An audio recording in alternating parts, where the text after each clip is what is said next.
Hey guys, I hope you're all doing good. In this video, you are going to learn how to solve a second order differential equation using programming. ODEs are extremely important in engineering. They describe a lot of important phenomenon, and solving those ODEs can actually help us understand these systems. So a couple of examples that involve a second order ODE include a simple pendulum. So for example, let me just draw a pendulum here. All right, so for example, in this case, this is the angle theta. All right, so if I solve this particular equation, I'm basically solving for this theta and also the rate at which the theta value is changing with respect to time, which is nothing but the velocity. So in addition to this, the same pendulum also describes the motion of a spring, mass and damper system. So if you know, for example, if I have a damper like this, a spring like this, and a mass like this. All right, and if I give this mass the initial condition, then this same ODE can be used to describe how that mass is going to move. This has a lot of application, in vehicle dynamics, where the suspension system can be modeled as a set of mass, springs and dampers, and you can actually solve the ODE and figure out how your vehicle dynamics is going to be. All right, so the fundamental idea behind solving ODEs, both analytically and computationally, is when you have a higher order ODE, then you break it down into a set of first order ODEs. So the first thing that you will notice here is this is actually a second order ODE, right? Now the reason why it's second order is because you have this exponent 2 here. If it's first order ODE, then you will just have d theta by dt. All right, so what I'm going to do is I'm just going to say that theta is equal to theta 1. Okay, if theta equal to theta 1, then d theta by dt is nothing but d theta 1 by dt, and I'm going to introduce a new variable called theta 2. Okay, so once I have that, I'm going to say that d square theta by dt square, right? This is going to be equal to d square theta 1 by dt square, because theta is equal to theta 1, and this is nothing but d by dt of d theta 1 by dt, and this is nothing but d by dt of theta 2, right? So there is a reason why we are doing this transformation, and it will make sense in a second. Okay, so let's call this as relation number 1 and relation number 2. And if we go back to our original ODE, which is nothing but d square theta by dt square plus b by m multiplied by d theta by dt plus g by L sine theta equal to 0. All right, so let us say theta is equal to theta 1. So the transformation continues.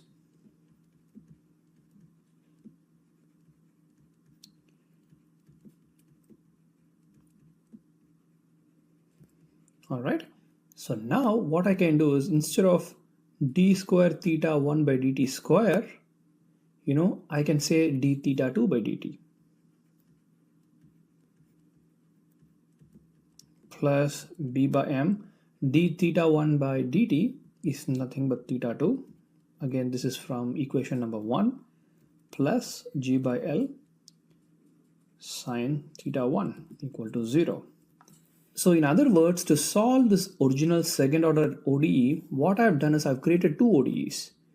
I've created a first ODE, which is d theta 1 by dt is equal to theta 2, and the second ODE is d theta 2 by dt is equal to minus b by m theta 2 minus g by L sine theta 1. All right, so this is what I meant as breaking down a second order ODE into a series of first order ODEs, and that is why we did this transformation. Hopefully that's clear. So the idea is, if you have a third order ODE, then you can break it down into a system of 3 first order ODEs.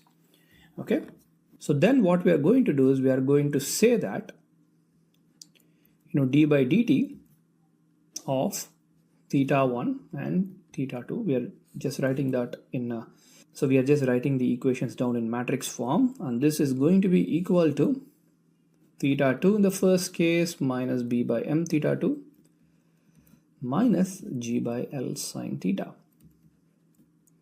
All right. Now this right here is our solution vector. I'm calling it as a solution vector because it contains two quantities. Okay, so you can just call this entire thing as theta. So now I'm going to represent the left hand side as theta. All right. And there's a reason for doing this. I'll explain this later. So now when we're trying to solve it using programming, it can be any of the ODE solvers either through Matlab or Python. We need to provide the equations in this particular format, and that is what we're going to be looking at next.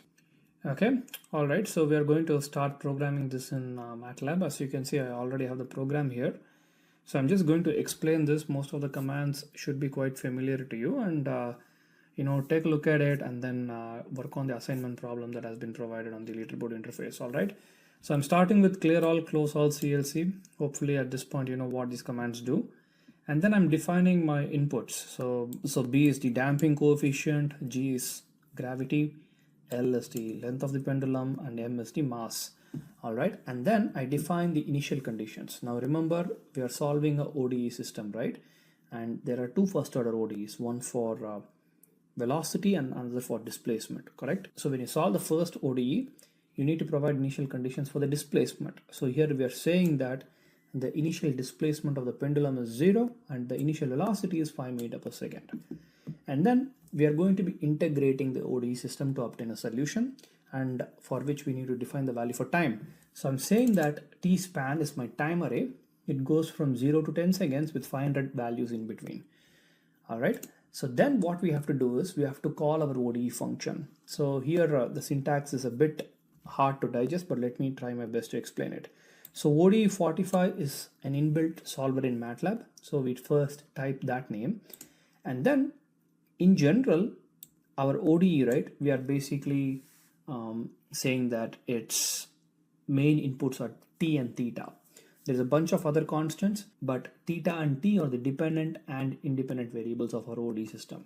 So we are saying that our ODE is function of T comma theta, and then we are defining our function. So ODE underscore func is T comma theta followed by B, G, L, and M. So these are the input parameters that we will be passing. And after that, we provide the initial conditions. And after that, we provide the integration. And after that, we provide the time array, which basically says how far the integration needs to be done. And then the initial conditions corresponding to the starting of your time. All right, now this might be a bit confusing, so let me repeat it again.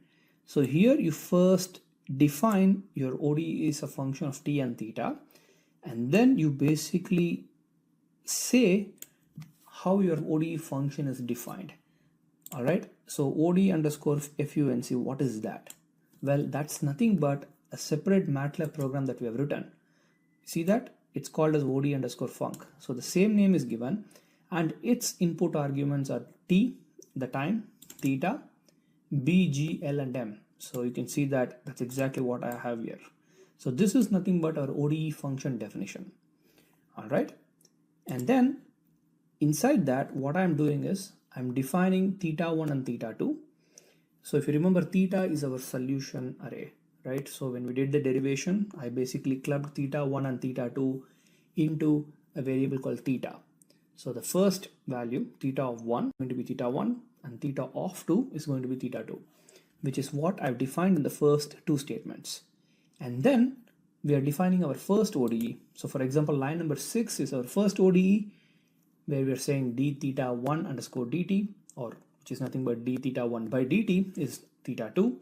And our second ODE, which is d theta 2 by dt, is equal to minus b by m, theta 2 minus g by L sine of theta. And then we combine them, and then we combine this into an array called as d theta underscore dt. And then we just separate it, and then we provide this as two rows. Okay, so remember that I have a semicolon here, which means that that's going to be a column matrix. All right, so this is very important. If you don't have this, then you might get an error. Okay, and then finally, this function right here is going to give me the time, the integration time, and the results. Now, since we are solving two ODEs, the results will be a column vector, and to be specific, it has 2 columns. So if I open up my results, so you can see that there are 2 columns. The first column refers to my displacement and the second column refers to the velocity. You can see that the displacement starts with 0, which is consistent with the boundary conditions or the initial conditions that we provided. And when you take velocity, it starts with 5. All right, so let me close this and then I'm going to run this case. So if you run it, you can see that you have 2 curves. The first curve represents your displacement and your second curve represents your velocity. The way I'm able to tell this is you can see that displacement starts at 0 and velocity starts at 5 meters per second. Okay, so once you have this baseline code, you can just keep changing your parameters. For example, I'm going to change my damping coefficient and you can see that the oscillations are not being damped that much. I can also increase it by a factor of 10 and I can damp out the vibrations very quickly. So you can see that we have written a very useful code. You can solve any second order ODEs that you want, and you can apply the same concepts to solve higher order ODEs as well. All right. So I hope you found this video useful and you will be able to do the assignment that's provided. Good luck. All the best. Bye.